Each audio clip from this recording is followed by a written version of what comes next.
Vous allez bien, madame? Je vous ai vu seule ici depuis plusieurs minutes. La voix douce de Claire résonna comme une bouffée d'air bienveillant. Elle s'était agenouillée près du fauteuil roulant d'une femme âgée, au regard inquiet. La vieille dame leva vers elle des yeux embués de larmes silencieuses. Mon aide-soignante est partie chercher de l'aide, il y a une demi-heure. Et elle n'est pas revenue. Mon vol décolle dans 20 minutes, et je ne peux pas me déplacer seule. Claire serra doucement les mains fripées de la dame entre les siennes, ignorant les appels urgents diffusés dans les haut-parleurs de l'aéroport international de France, qui annonçaient l'embarquement de son propre vol. Je m'appelle Claire Morel. Ne vous inquiétez pas, je ne vous laisserai pas seule. À quelques pas de là, un homme vêtu d'un costume sombre observait la scène d'un œil attentif tout en parlant au téléphone. Sa valise bien rangée reposait à ses côtés. Julien Delorme était venu à l'aéroport pour surprendre sa mère. Mais un appel d'affaires urgent l'avait retardé. Et à présent, il était là, impuissant, regardant une parfaite inconnue accomplir ce qu'il aurait dû faire lui-même. Claire, elle, n'était pas simplement une passante. À seulement 28 ans, elle travaillait comme assistante sociale à Lyon. Elle avait consacré sa vie à reconnaître et soulager la souffrance des autres. Ce congrès international sur le développement communautaire, pour lequel elle était en route, représentait l'aboutissement de plusieurs années de travail acharné. « Comment vous appelez-vous » demanda-t-elle doucement à la vieille dame. « Madeleine. »« Madeleine Delorme » répondit celle-ci d'une voix tremblante. « Mon fils Julien devait être là, mais, il est toujours absorbé par ses affaires. » Claire balaya la salle du regard à la recherche d'un employé d'aéroport. Son propre vol allait partir d'un moment à l'autre, mais elle refusa d'abandonner Madeleine. Elle se leva, parla au personnel, vérifia les documents de la passagère, puis finit par retrouver l'aide-soignante, qui s'était perdue entre deux guichets. Une fois tout réglé, Claire jeta un coup d'œil à sa montre et soupira. Elle avait raté son vol. « Merci, ma petite, » dit Madeleine en tenant toujours ses mains. « Tu es un ange. »« Ce n'est rien, Madame Madeleine. Je suis heureuse d'avoir pu vous aider. » Julien, qui avait tout observé en silence, vit Claire s'éloigner en direction du comptoir des compagnies aériennes. Son regard accrocha le badge accroché à son sac. Instinctivement, il en prit une photo avec son téléphone. Puis, enfin, il s'approcha de sa mère. « Maman, je suis désolé pour le retard. Un ange est venu m'aider pendant que toi, tu étais encore pendue à ton téléphone, » répondit Madeleine d'un ton légèrement vexé. Des heures plus tard, dans son vol reprogrammé, Claire fouilla dans son sac à la recherche d'un livre. Elle y trouva un objet qu'elle n'y avait pourtant pas mis. Une broche ancienne, en argent ciselé, ornée de pierres fines. À côté, une note manuscrite. Pour l'ange qui a montré de la bonté à une inconnue. Que ceci te porte la même chance qu'il m'a porté toute ma vie. Avec affection. Madeleine C. Claire contempla la broche sous la lumière tamisée. Elle était magnifique. Bien trop précieuse pour être acceptée d'une inconnue. Mais l'avion avait déjà quitté le sol. Il n'y avait aucun moyen de la rendre. Le congrès à Marseille fut un succès éclatant. Claire y présenta ses projets de développement communautaire avec une telle passion qu'elle gagna l'admiration des experts internationaux. Pendant tout son séjour, la broche resta dans sa valise, comme un talisman, un rappel discret d'une rencontre inattendue et pourtant marquante. 3 mois plus tard, de retour à Lyon, Claire retrouva sa routine. Elle avait grandi dans un foyer instable, un père absent, une mère épuisée par les petits boulots. Ce contexte difficile l'avait forgée. C'est ce passé qui l'avait poussée à créer un centre solidaire dans l'un des quartiers les plus défavorisés de la ville. Ce lieu était devenu sa fierté, malgré les luttes constantes pour obtenir des financements. Un matin, son supérieur convoqua une réunion impromptue. Claire arriva en courant, les cheveux attachés à la hâte. « J'ai une excellente nouvelle », annonça Richard, le directeur du centre. Une entreprise mexicaine souhaite étendre ses actions de responsabilité sociale en France. Delorme Développement. Il paraît que le fils du fondateur va venir en personne visiter notre centre. Claire resta prudente. Les grandes entreprises cherchaient souvent à redorer leur image plus qu'à s'engager réellement. « Quand vient-il » demanda-t-elle. « La semaine prochaine. »« Claire, c'est toi qui lui présenteras notre travail. Après ta prestation à Marseille, tu es notre meilleure ambassadrice. » Ce soir-là, alors qu'elle préparait ses documents, Claire tomba sur la broche, rangée dans le tiroir de sa commode. Elle la contempla un instant, étrangement ému. Quelque chose d'indéfinissable flottait dans l'air. Une intuition. Une promesse. Le centre communautaire Esperança contrastait avec le quartier qui l'entourait. Claire vérifiait les derniers détails, supervisant les jeunes bénévoles et ajustant les expositions. Sophie, tu as mis les photos du jardin urbain? Tout est prêt. Mais je ne comprends toujours pas pourquoi tu stresses autant. Ce n'est qu'un homme d'affaires de plus, non? On a besoin de ce financement. Les enfants du programme d'aide scolaire comptent sur nous. La porte s'ouvrit. Richard entra, suivi d'un homme grand, élégant, au regard perçant. Claire se figea. C'était lui. L'homme de l'aéroport. Je vous présente Julien Delorme, directeur exécutif de Delorme Développement, annonça Richard. Julien tendit la main vers Claire. Son visage impassible ne trahissait aucun souvenir de leur première rencontre. Mademoiselle Morel, j'ai entendu beaucoup de bien de votre travail. Claire serra sa main, troublée. Il ne se souvenait pas d'elle, ou faisait semblant. Bienvenue dans notre centre, monsieur Delorme. J'espère que notre travail retiendra votre attention. Durant toute la visite, Claire présenta chaque projet avec rigueur et passion. Julien posait des questions pointues, révélant une solide connaissance des dynamiques sociales. Votre méthode consistant à renforcer les capacités locales plutôt qu'à créer des dépendances m'interpelle, commenta-t-il à la fin. C'est intelligent. C'est la seule voie possible pour un changement durable, répondit Claire, toujours un peu méfiante. Le soir venu, Julien demanda un entretien privé avec Claire. Dans le minuscule bureau partagé par plusieurs collègues, il déclara : Mademoiselle Morel, je serai direct. Je souhaite que Delorme Développement finance votre centre pour les 3 prochaines années, avec possibilité de renouvellement. Claire le fixa, sidérée.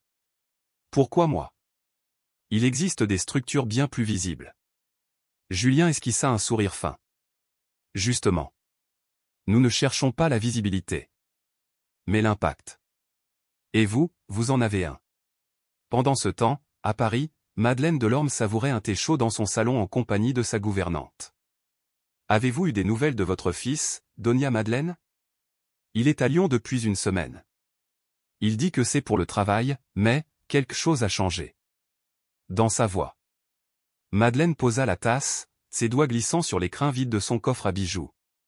Elle pensait à la broche. Je lui parle souvent de mon ange de l'aéroport. Cette jeune femme au cœur immense. J'aimerais tant la remercier comme il se doit. À Lyon, Julien prolongea son séjour de quelques jours. Puis d'une semaine. Chaque matin, il revenait au centre, toujours curieux, parfois silencieux, toujours à l'écoute. Quelque chose en lui changeait. Lentement. Mais profondément. Et dans le tiroir de Claire, la broche brillait toujours, discrète, comme si elle savait que cette histoire, commencée entre 2 portes d'aéroport, n'était que le début de quelque chose de bien plus grand. Il faut d'abord bâtir des programmes solides avant même de penser à un plan de financement, expliquait Julien à Richard d'un ton posé. Mais malgré les mots qu'il adressait à son collègue, ses yeux, eux, suivaient un tout autre itinéraire, il cherchait Claire.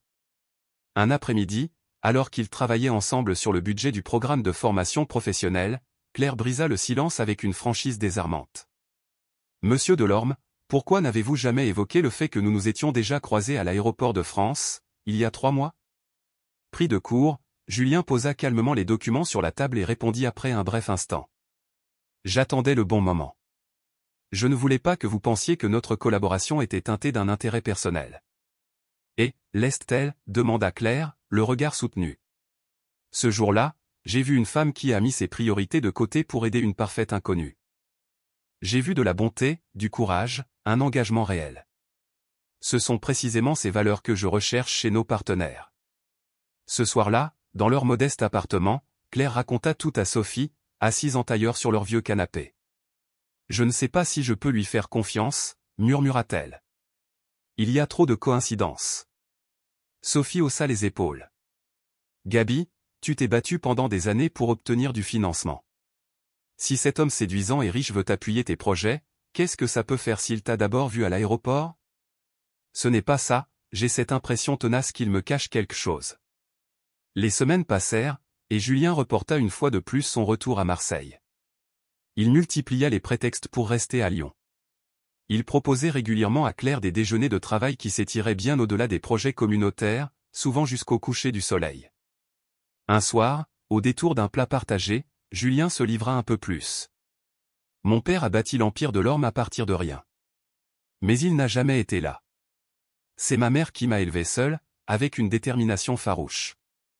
Il est parti quand j'avais 6 ans. Claire, touchée par sa sincérité, se contenta de l'écouter, le cœur serré. Ma mère travaillait jour et nuit. Ce sont les organisations communautaires qui m'ont appris la solidarité. Elles étaient ma deuxième famille. Avec le temps, Julien accompagna Claire sur le terrain. Il la suivait dans les quartiers défavorisés, enlevant sa veste, retroussant ses manches, posant des briques, servant des repas, jouant avec les enfants. Un jour, alors qu'il construisait un potager urbain avec les habitants, il s'arrêta pour souffler. Je n'avais jamais vu cette facette de la vie. Dans mon monde, les problèmes se règlent à coups de virement bancaire. L'argent aide, répondit Claire, mais les vraies solutions exigent du temps, de la présence et de l'engagement. Lors d'un appel vidéo avec sa mère, Julien mentionna Claire. Madeleine se redressa immédiatement dans son fauteuil. Claire? Comment est-elle? Passionnée. Brillante. Profondément dévouée à sa communauté. Différente de toutes les femmes que j'ai connues. Madeleine esquissa un sourire mystérieux. Elle semble spéciale. J'aimerais la rencontrer. Julien resta un moment silencieux. Peut-être que tu la connais déjà, maman. 6 mois après leur première collaboration, les projets conjoints entre le Centre Solidaire Esperanza et de l'Orme Développement portaient des fruits spectaculaires. 3 autres quartiers de Lyon avaient adopté le même modèle. Richard convoqua Claire dans son bureau. Quoi que tu fasses avec Monsieur Delorme, continue. Nous n'avons jamais eu un partenaire aussi engagé. Claire sentit ses joues s'empourprer. Nous sommes juste collègues, Richard. Mais ce soir-là, en relisant les documents pour le festival communautaire célébrant les succès du semestre, elle dut l'admettre, ses sentiments pour Julien avaient franchi la ligne invisible du professionnalisme. Et le plus effrayant dans tout cela, c'était de soupçonner qu'il ressentait la même chose. Le jour du festival, alors que le soleil se couchait doucement sur la place du quartier, Claire supervisait les derniers préparatifs. De grandes bannières colorées annonçaient « La fête du printemps au projet Espoir ». Les stands alimentaires manquent de table, annonça Sophie, la liste en main. Je vais demander à don Ramon s'il peut nous en prêter, répondit Claire d'un ton distrait. Ce ne sera pas nécessaire, lança une voix familière. Julien apparut, portant des tables pliantes. J'en ai acheté 10 de plus pour le centre. Elles arrivent dans 5 minutes. Sophie adressa un sourire complice à Claire, puis s'éclipsa discrètement. Ces derniers mois, Julien était devenu une présence familière, presque indispensable, au centre et dans la vie de Claire. Tu n'étais pas obligé de faire ça, dit-elle en l'aidant à installer les tables. J'en avais envie. Ce festival compte autant pour moi que pour toi. Leurs mains se frôlèrent en étalant une nappe. Claire sentit ce frisson bien connu, qu'elle tentait encore de refouler, au nom du cadre professionnel. Le festival fut un triomphe. Les jardins communautaires produisaient désormais des légumes pour les familles du quartier. Le programme de formation avait permis d'employer 20 personnes. Et le nouvel espace éducatif accueillait plus de 50 enfants. Tandis que la musique animait la place et que les familles dansaient, Julien et Claire observaient la scène depuis un coin tranquille. Quand mon père est mort, il y a 5 ans, il m'a laissé un empire, mais aucune boussole, confia Julien. Et pourtant, te voilà ici, mangeant du maïs grillé dans un quartier où tes collègues ne poseraient jamais un pied, répondit Claire en souriant. Julien rit doucement. Grâce à toi. Tu m'as montré un monde que je ne voyais pas, alors qu'il était juste là. Le ciel s'illumina soudain des premiers feux d'artifice. Toute la communauté leva les yeux. Les visages baignés de lumière colorée, Claire se tourna vers Julien. Leurs regards se croisèrent, et dans un élan irrésistible, leurs lèvres aussi. Un baiser bref, timide, mais chargé de tous les non-dits accumulés. Claire recula aussitôt, troublée. Julien, c'est compliqué. On travaille ensemble. Je comprends, dit-il doucement. Je respecterai ce que tu décideras. Les jours suivants flottèrent dans une bulle étrange, entre émotions contenues et silence prudent. Professionnellement, tout restait impeccable. Personnellement, tout devenait flou. 2 semaines plus tard, Julien invita Claire à dîner dans un petit restaurant discret, loin du centre. « J'aimerais que tu rencontres ma mère, dit-il, alors qu'ils partageaient un dessert. Il y a un gala de charité à France, le mois prochain. Et j'aimerais que tu m'accompagnes. » Claire posa lentement sa cuillère. « Julien, as-tu pensé à la complexité de tout ça? On vient de mondes si différents. » Justement. C'est cette différence qui fait notre force. Tu m'ouvres les yeux, et je peux t'apporter les moyens de faire éclore tes rêves les plus ambitieux. Je ne veux pas que les gens pensent que je suis avec toi pour ton argent, ou ton nom, ou ton réseau. Julien lui prit la main, les yeux dans les siens. Personne qui te connaît ne pensera cela. Tu n'as rien à prouver. Claire finit par accepter. Leur relation, bien que discrète, s'approfondit. Au centre, tout le monde sentait que quelque chose avait changé, mais personne n'osa briser cette bulle respectée. À France, Madeleine s'en rendit vite compte au téléphone. « Tu sembles changer, Julien. Plus serein, plus vivant. »« C'est vrai, maman. Je me découvre autrement ici. »« Grâce au projet communautaire ?» demanda-t-elle avec malice. « En partie, » répondit-il en souriant. « Tu la rencontreras bientôt. Elle m'accompagne au gala de la fondation. »« L'assistante sociale dont tu parles tout le temps ? » ?»« Oui. Je crois que tu vas beaucoup l'aimer. » Madeleine sourit en silence. Son instinct maternel ne se trompait jamais. Cette femme n'était pas une passade. À l'approche du voyage, l'angoisse gagnait Claire. Un soir, devant sa porte, elle se tourna vers Julien. « J'ai peur. Je ne connais rien à ton monde. Les galas, les fondations, je n'en suis pas. » Julien posa une main rassurante sur son bras. « Tu n'as pas besoin de jouer un rôle. Ma mère veut simplement rencontrer celle qui rend son fils heureux. Et si elle ne m'aime pas? Impossible. Elle a un don pour reconnaître les gens sincères. Et toi, Claire, tu es la plus vraie de toutes. » Julien Delorme ne l'avait jamais su. Cette broche ancienne que Claire gardait précieusement, comme un secret enfoui au creux de son cœur, était bien plus qu'un simple bijou. C'était un lien silencieux, invisible, mais profondément ancré, qui la rattachait à cette vieille dame qu'elle avait aidée à l'aéroport, la veille d'un voyage qui allait bouleverser sa vie. Sophie, son amie de toujours, l'aidait à faire sa valise. Elle sortit une élégante robe noire, trouvée dans une friperie du quartier. Simple, mais d'un raffinement discret. « Celle-ci est parfaite pour le gala », déclara-t-elle en la posant sur le lit. Claire la regarda avec une moue incertaine. « Je me sens comme une imposture, Sophie. Sa famille est riche depuis des générations, et moi, je viens d'un quartier populaire. » Sophie leva les yeux au ciel, avec tendresse. « Justement, Claire. C'est pour ça qu'il a besoin de toi. Quelqu'un d'authentique, dans un monde où tout est souvent factice. » Le matin du départ, une voiture noire avec chauffeur attendait devant l'immeuble. Julien en sortit, tiré à 4 épingles, le regard doux et attentif. Durant le vol, en première classe, Claire toucha à peine à son repas. L'anxiété montait. « Ma mère vit dans la maison familiale, à Sloma », lui expliqua Julien alors que l'avion entamait sa descente. « Elle est spacieuse, mais elle a su rester chaleureuse. C'est elle qui a insisté pour qu'on y séjourne, plutôt qu'à l'hôtel. » Claire se tourna vers lui, hésitante. « Tu lui as parlé de moi ? Je lui ai dit que tu comptais énormément pour moi. Le reste, elle veut le découvrir par elle-même. » La voiture qui les attendait à l'aéroport les conduisit à travers les rues impeccables d'un des quartiers les plus huppés de France. Puis elle s'arrêta devant une demeure au charme colonial moderne, entourée d'un jardin somptueux. « Nous y sommes, » murmura Julien, prenant doucement la main de Claire. « Ne t'en fais pas, elle va t'adorer. » Ce qu'ils ignoraient tous deux, c'est que cette rencontre allait faire éclater une vérité enfouie, révélant un lien inattendu qui changerait à jamais le cours de leur relation. La maison imposait le respect, mais elle dégageait aussi une certaine chaleur.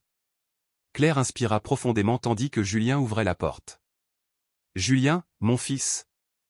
Enfin te voilà. » Lança une voix familière depuis le salon. Claire resta figée. Dans un fauteuil roulant, au centre d'un salon élégant baigné de lumière, se tenait la même vieille dame qu'elle avait aidée à l'aéroport, des mois auparavant. « Maman, je te présente Claire Morel, directrice des projets du Centre solidaire de Lyon, » dit Julien sans remarquer les regards stupéfaits que s'échangeaient les deux femmes. Madeleine Delorme fixait Claire, les yeux grands ouverts, incrédule. Mon Dieu, c'est toi, mon ange de l'aéroport! S'écria-t-elle en tendant les bras. Julien, déconcerté, regarda successivement sa mère et Claire. Vous vous connaissez? Claire s'approcha lentement, s'agenouillant devant Madeleine, comme elle l'avait fait ce jour-là à l'aéroport. Madame Madeleine, quelle surprise de vous retrouver ici! La vieille femme saisit ses mains, les larmes aux yeux. Julien, tu te souviens de la jeune femme dont je t'ai parlé? Celle qui m'a aidé alors que j'étais perdu à l'aéroport? C'est elle. C'est mon ange gardien. Julien pâlit. Il regardait sa mère, puis Claire, le cœur battant. Oui, je me souviens. Claire se releva lentement, les pièces du puzzle s'assemblant dans son esprit. C'est pour ça que tu m'as recruté pour le projet, à cause de ce qui s'est passé ce jour-là. Le dîner fut étrange, tendu. Madeleine, inconsciente du malaise, racontait avec émotion l'aide précieuse que Claire lui avait apportée, seule et vulnérable. Sans elle, j'aurais manqué mon vol. Et elle a même raté le sien pour rester avec moi. Claire, encore sous le choc, n'arrivait pas à avaler une bouchée. Julien, lui, tentait désespérément de garder la conversation à flot, ses yeux implorant ceux de Claire, cherchant un pardon silencieux. Une fois Madeleine couchée, Julien et Claire se retrouvèrent seuls dans le jardin, sous un ciel étoilé. Tu avais raison, dit Claire d'une voix calme. Ta mère sait reconnaître les gens sincères. Mais ce que je ne comprends pas, c'est pourquoi toi, tu ne l'as pas été. Julien soupira longuement. Quand je t'ai vu aider ma mère, j'ai eu honte. C'est moi qui aurais dû être là pour elle, pas une inconnue. Je t'ai prise en photo, ce jour-là. Pensant te remercier un jour. J'ai fait des recherches. En découvrant ton travail, j'ai été sincèrement impressionné. Le projet à France était déjà prévu, mais j'ai demandé à le superviser pour avoir l'occasion de te rencontrer. Claire se leva, croisant les bras, blessée. Donc tout ce temps, alors que je croyais que tu croyais en notre travail, tu repayais simplement une dette? Non. Protesta Julien. Au début, peut-être. Mais tout ce qui a suivi, tout ce que nous avons construit, ce que je ressens pour toi, c'est réel. Le jour du gala, Claire fit bonne figure. Pour Madeleine, surtout, qui ne comprenait pas la froideur soudaine entre les deux jeunes gens. Pendant que Julien conversait avec des invités, Madeleine s'approcha de Claire. La broche que je t'ai donnée, tu l'as gardée? Claire acquiesça, émue. Je l'ai toujours avec moi, même si je ne la porte jamais. Elle est trop précieuse. Madeleine sourit, mystérieuse. Elle a une histoire, que je te raconterai un jour. Ce n'est pas un hasard si elle est entre tes mains. Le lendemain matin, Claire annonça son départ anticipé. Mais le gala du musée est demain. Protesta Madeleine. Je suis désolé, Madame Madeleine. Une urgence au centre m'oblige à rentrer. En réalité, elle fuyait. Incapable d'affronter davantage ses émotions. À l'aéroport, Julien tenta une dernière fois de la retenir.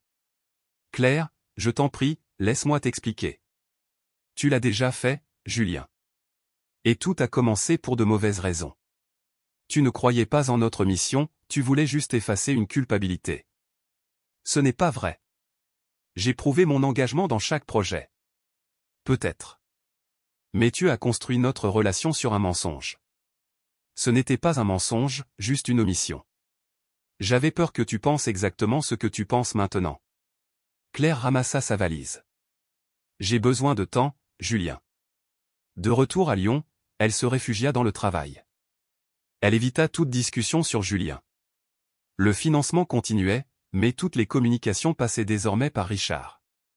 Tu veux pas au moins me dire ce qui s'est passé à Marseille, demanda Sophie. T'es revenu comme un fantôme.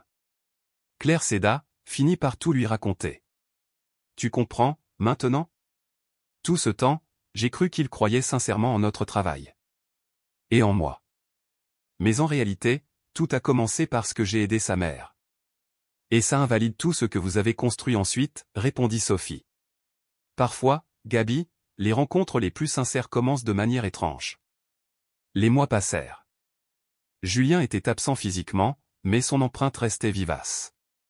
Les financements affluaient, les projets s'enchaînaient, approuvés sans délai. Un jour, Richard entra dans le bureau de Claire, un large sourire aux lèvres. Delorme Développement a doublé le budget pour le programme de formation. Ils disent que les résultats ont dépassé toutes leurs attentes. Claire acquiesça, professionnelle. C'est rassurant de voir qu'ils restent engagés. Ils ont aussi envoyé ça pour toi, ajouta Richard en tendant une enveloppe. À l'intérieur, une invitation officielle, Claire était conviée comme conférencière principale au Congrès international de l'innovation sociale, celui-là même qu'elle avait fréquenté l'année précédente. Un petit mot manuscrit l'accompagnait. Certaines rencontres changent nos vies à jamais, même si nous ne le savons pas sur le moment. Quelle que soit ta décision, je suis fier de ce que nous avons accompli ensemble. Julien. Ce soir-là, Claire sortit la broche de sa cachette. Elle la contempla longuement, la lumière se reflétant dans ses courbes anciennes. Pour la première fois, elle se demanda si elle devait entendre l'histoire que Madeleine avait promis de lui raconter. Une semaine plus tard, une nouvelle lettre arriva. Le timbre indiquait Marseille. L'expéditrice, Madeleine Delorme. Claire l'ouvrit, le cœur battant. Chère Claire. Depuis ton départ abrupt, j'ai rêvé de te parler. Julien ne m'a pas tout dit, mais je devine un malentendu. Permets-moi de te raconter une histoire. Je ne suis pas né dans la richesse. Je viens d'un petit village du Arles, où mes parents luttaient pour nourrir la famille. À 18 ans, je suis venu en ville, comme beaucoup d'autres. Je faisais le ménage dans une gare routière quand un jour, j'ai vu une vieille dame s'effondrer. Tout le monde la contournait, sauf moi. Je n'ai pas réfléchi. J'ai laissé passer mon tour, ma journée, mon travail. J'ai tout laissé derrière moi ce jour-là, parce que je ne pouvais pas ignorer cette femme seule et en difficulté. J'ai perdu mon emploi, mais j'ai gagné bien plus. Cette femme, c'était Madame Geneviève Delorme, la mère de l'homme qui, des années plus tard, allait devenir mon mari, avant de nous quitter trop tôt. Avant de partir, elle m'a tendu une broche ancienne. La même que tu portes aujourd'hui. Elle m'a dit, d'une voix douce et grave, cette broche est transmise aux femmes au cœur pur qui croisent la route d'un Delorme. Puis elle a ajouté avec un sourire fatigué, mon fils est comme son père, brillant dans les affaires, mais maladroit quand il aime vraiment. S'il t'a cherché après l'aéroport, ce n'était pas un devoir, c'était une évidence. Il a vu en toi ce que j'ai vu aussi, une âme vraie dans un monde rempli de faux-semblants. Elle avait conclu sa lettre ainsi, la décision de revenir t'appartient, mais sache que cette broche a toujours su retrouver sa véritable propriétaire. Avec affection, Madeleine. Claire laissa tomber la lettre sur la table, bouleversée. La broche lui parut soudain différente, presque vivante. Elle la reprit entre ses doigts, la contempla longtemps, comme si un secret se révélait doucement sous ses yeux. Pendant ce temps, à Paris, Julien vivait un tournant inattendu. Pour la première fois de sa vie d'adulte, il participait à une formation, non pas parmi des PDG ou des directeurs financiers, mais entouré de travailleurs sociaux et de bénévoles. Une formatrice expliquait, l'assistanat perpétue la dépendance. Il faut concevoir des programmes qui construisent l'autonomie.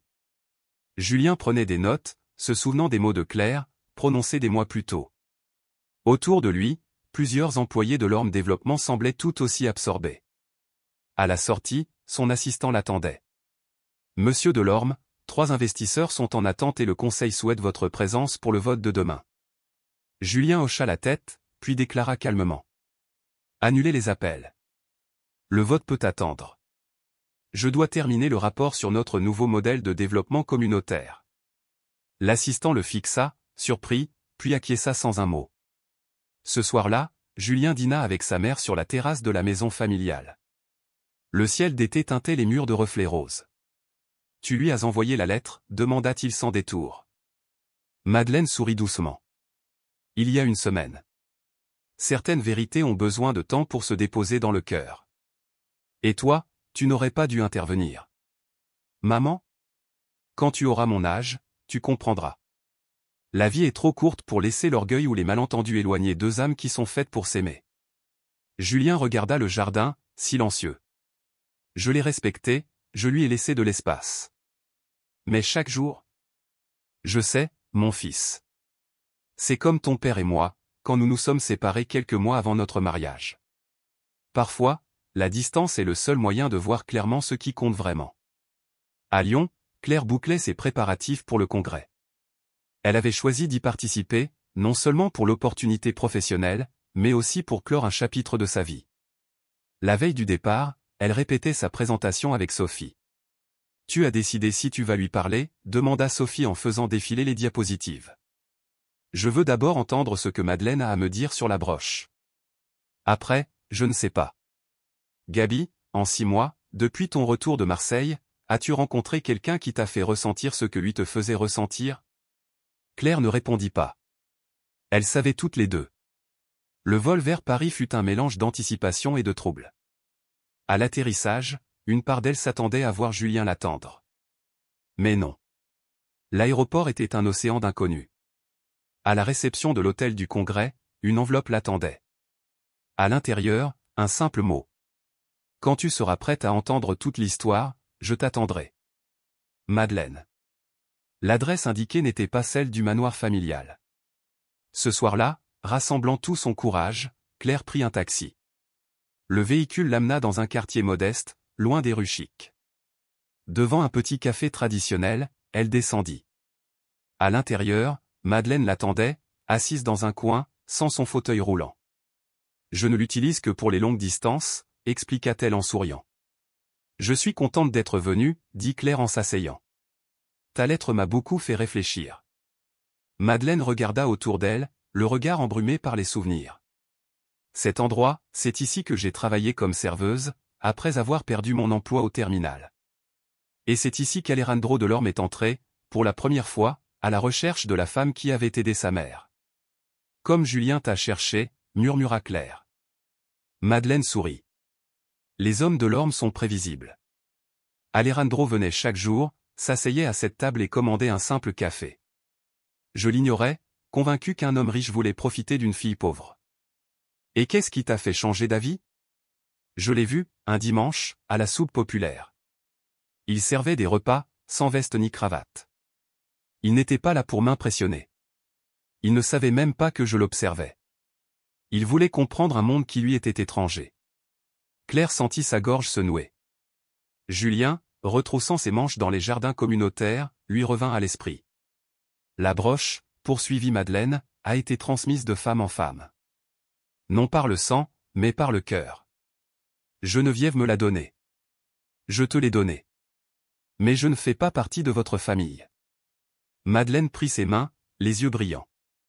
La broche sait toujours à qui elle appartient. Bien avant que nous ne le sachions nous-mêmes. Ce soir-là, dans sa chambre d'hôtel, Claire observa la broche sous la lumière tamisée. Pour la première fois, elle l'épingla à son chemisier. Et, étrangement, elle sentit en elle une paix, une appartenance nouvelle. Le lendemain, elle présenta sa conférence sur l'innovation en développement communautaire. Sa voix était assurée, claire, passionnée. À la fin, la salle se leva pour une ovation. En rassemblant ses notes, elle aperçut une silhouette au fond de la salle. Julien. Sans costume. En jean et chemise simple. Leurs regards se croisèrent. Ta présentation était brillante, dit-il en s'approchant. Merci. Je ne m'attendais pas à te voir ici. Je suis venu à toutes les sessions. J'apprends beaucoup. Claire remarqua le badge qu'il portait. Il n'était pas conférencier. Il était inscrit comme simple participant. Tu as changé. J'ai revu mes priorités. La Fondation Delorme met en œuvre de nouveaux programmes basés sur nos travaux à Lyon. Je suis heureuse de l'apprendre. Un silence un peu fragile s'installa. Je ne m'attends pas à ce que tout redevienne comme avant, dit Julien. Mais ce qui a commencé comme un simple merci, est devenu la chose la plus significative de ma vie. Claire toucha instinctivement la broche. Julien la vit. Ses yeux s'agrandirent. Tu la portes. Ta mère m'a raconté son histoire. Elle est belle. Et vraie.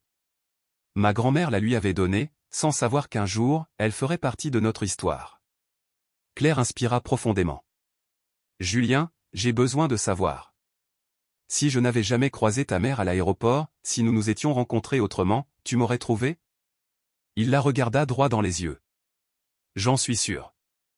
Le retour à Lyon fut différent. Cette fois, Claire rapportait plus que des notes de congrès, elle rapportait une clarté intérieure qu'elle attendait depuis des mois. Alors, tu lui as parlé, demanda Sophie dès qu'elle entra dans l'appartement. Claire posa sa valise. Oui. Et c'était révélateur. Alors? Vous vous êtes réconciliés? Claire s'assit, caressant machinalement la broche qu'elle portait désormais tous les jours. Je lui ai dit que je comprenais ses motivations. Mais que je ne pouvais pas reprendre là où tout s'était arrêté. J'ai besoin de temps. Dans les semaines suivantes, Claire se lança dans son travail avec une énergie nouvelle. Le Centre solidaire élargissait ses programmes, portés par les financements de Beaumont Développement Solidaire. Un après-midi, Richard entra avec un sourire discret. J'ai reçu une nouvelle, étonnante. Il retourna l'écran de son ordinateur vers elle. Julien Delorme venait de démissionner de son poste de PDG de Beaumont. Développement solidaire, quoi, s'exclama Claire en saisissant la tablette. Pourquoi ferait-il ça? Apparemment, pour diriger à plein temps la fondation Delorme. Ils ont triplé le budget des programmes sociaux en Amérique latine. Ce soir-là, Claire reçut une enveloppe inhabituelle.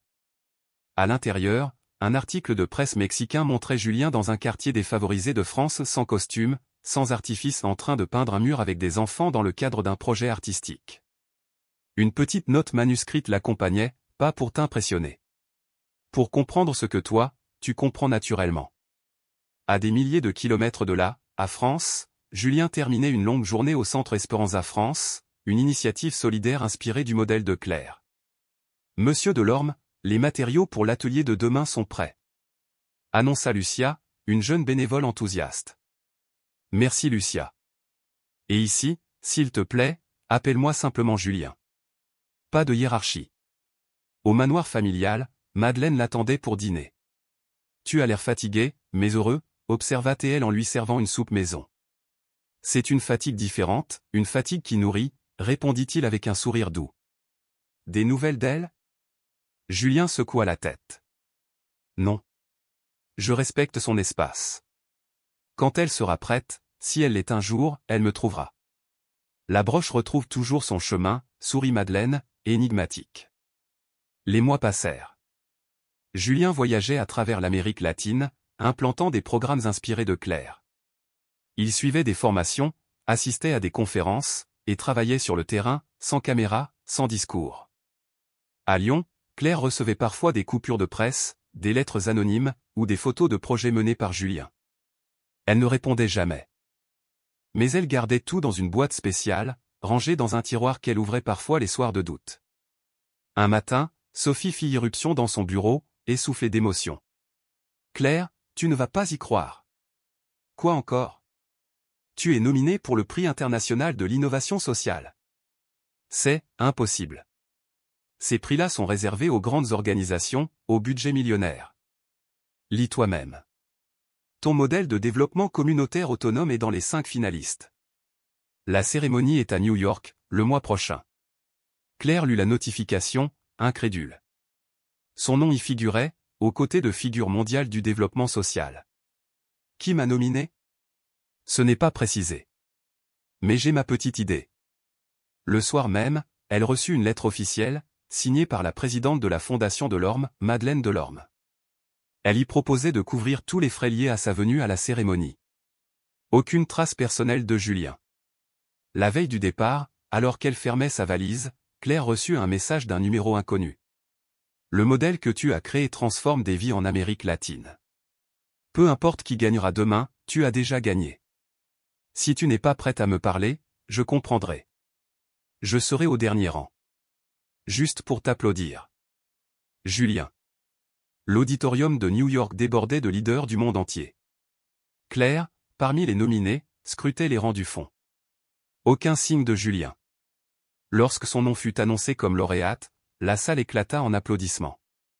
Les mains tremblantes, elle monta sur scène. Ce prix ne m'appartient pas à moi seul. Il revient à chaque personne des communautés qui ont cru qu'un autre monde était possible. Parfois, le changement commence par un simple acte de bonté entre inconnus. Depuis la scène, elle l'aperçut enfin. Il n'était pas au dernier rang, comme il l'avait dit, mais assis discrètement sur le côté. Leurs regards se croisèrent. Et ce simple échange suffisait. Lors de la réception, des dizaines d'organisations vinrent la féliciter, intéressées par son modèle.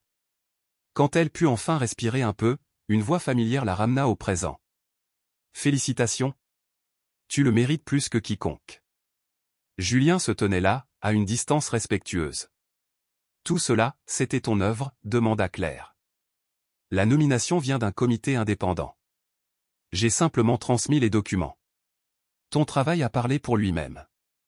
Claire nota les changements, sa posture moins rigide, ses vêtements plus simples, son regard, profondément apaisé. On m'a proposé d'étendre le modèle à 10 autres pays, dit-elle. Je sais. La fondation est prête à soutenir.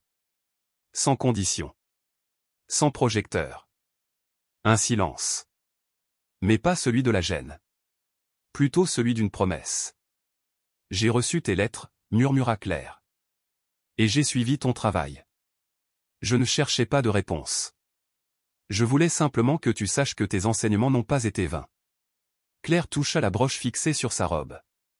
Ta mère continue de m'écrire. Elle m'a raconté votre histoire familiale. Elle est tenace, quand elle croit en quelque chose. Elle ajouta en souriant. Elle m'a dit que tu avais renoncé à la présidence de l'entreprise. J'avais besoin de trouver ma propre voie. Pas seulement suivre un héritage. Je crois que je comprends enfin ce que tu essayais de me dire. Avant qu'elle ne puisse répondre, un groupe de journalistes les interrompit. Julien s'éclipsa discrètement. Plus tard, dans la soirée, Claire trouva une petite note glissée dans son sac. Si tu es prête pour un café, je serai à la cafétéria de l'hôtel à 9h. Sans pression. Sans attente. Juste 2 collègues partageant leur expérience. Le lendemain matin, Claire entra dans la cafétéria presque vide à 9h pile. Julien était déjà là, 2 tasses devant lui. Je n'étais pas sûr que tu viendrais. Moi non plus, répondit Claire avec un léger sourire. Tu sais, ce que j'ai appris pendant tout ce temps, c'est que cette rencontre fortuite dans un aéroport nous a menés, toi et moi, exactement là où nous devions être. Même si ce n'est pas ensemble. Claire sirota son café. Peut-être que certaines personnes sont faites pour se croiser. Pour se transformer. Même si elles suivent ensuite des chemins différents. Julien acquiesça, les yeux brillants d'une mélancolie sereine. Je veux juste que tu saches que l'année à Lyon a transformé ma vision du monde. Je t'en serai toujours reconnaissant. Claire posa doucement sa main sur la table, frôlant la sienne. Peut-être que nos chemins ne sont pas faits pour rester séparés à jamais. 1 an plus tard, l'aéroport de Lyon bourdonnait d'activité. Une jeune mère, débordée, essayait tant bien que mal de gérer ses 2 enfants tout en fouillant frénétiquement dans son sac. Carlos. Marina. Restez près de moi. Suppliait-elle. Un petit garçon s'éloigna vers les sièges. Une femme aux cheveux châtains ondulés s'approcha, s'agenouilla à sa hauteur. Bonjour, petit bonhomme. Tu joues à cache-cache avec ta maman? Elle est inquiète. L'enfant hocha la tête. Claire le prit doucement par la main et le ramena à sa mère. Merci. Je suis seule avec eux. C'est si difficile. Permettez-moi de vous aider, intervint un homme grand, portant les valises. Mon épouse et moi savons ce que c'est, voyager avec des enfants. Julien plaça les bagages sur un chariot tandis que Claire aidait la mère à rassembler ses papiers. Non loin de là, Madeleine observait la scène depuis son fauteuil roulant, un sourire ému sur les lèvres. Mon mari nous attend à Bogota. C'est la première fois que je voyage seul avec les enfants. Nous allons vous accompagner jusqu'à la porte d'embarquement, répondit Claire. Quand la famille embarqua, les 3 complices retournèrent au salon VIP. Madeleine prit la main de Claire. Certaines choses ne changent jamais, hein? Tu es toujours le même ange de l'aéroport. Claire regarda la broche fixée à sa chemise, et la fine alliance en or blanc qui l'accompagnait. Maintenant, je comprends pourquoi elle m'est revenue. La réconciliation était arrivée. Après New York, ils avaient recommencé comme collègues. Puis les projets conjoints s'étaient multipliés, les voyages, les appels. Jusqu'à l'évidence. Un jour, à la frontière franco-belge, après l'inauguration d'un centre solidaire, Julien lui avait demandé sa main. Pas de mise en scène. Juste des mots simples, fatigués, vrais. Ils s'étaient mariés dans le jardin du tout premier projet lyonnais. Politiciens, familles bénéficiaires, partenaires. Tous étaient venus célébrer l'union de 2 âmes guidées par les mêmes valeurs. Aujourd'hui, il dirigeait la fondation Claire Lumière, implantée dans 5 pays. Julien partageait son temps entre les affaires et le terrain. Claire, elle, menait l'expansion du modèle. Madeleine, désormais présidente honoraire, avait vendu le manoir pour s'installer dans un cocon plus modeste mais lumineux. Notre vol pour Toulouse est dans 1 heure, rappela Julien en consultant sa montre. Le nouveau centre ouvre demain. Je n'arrive toujours pas à croire que vous en ayez construit 20 en 1 an, dit Madeleine. Et ce n'est que le début, répondit Claire. En marchant vers l'embarquement, Claire s'arrêta. À quoi penses-tu ? Demanda Julien en lui prenant la main. À la façon dont un simple geste peut déclencher quelque chose d'aussi grand. Si je ne m'étais pas arrêté, ce jour-là, pour aider une vieille dame. La broche retrouve toujours son chemin, dit Madeleine avec un sourire mystérieux. Tout comme les âmes qui doivent se retrouver. Une voix annonça l'embarquement. Julien poussait le fauteuil de Madeleine. Claire marchait à leur côté. Une famille. Non par sang, mais par choix. Unie par l'amour et un idéal. Une jeune mère, intriguée par leur gentillesse, leur avait demandé. « Qui êtes-vous » Claire avait souri, touchant la broche. Juste quelqu'un qui a appris qu'un petit geste de bonté peut changer toute une vie. Avant d'embarquer, Julien embrassa doucement la main de Claire. « Tu sais ce qu'il y a de plus beau dans notre histoire ? Dis-moi. C'est qu'elle ne fait que commencer. Amen.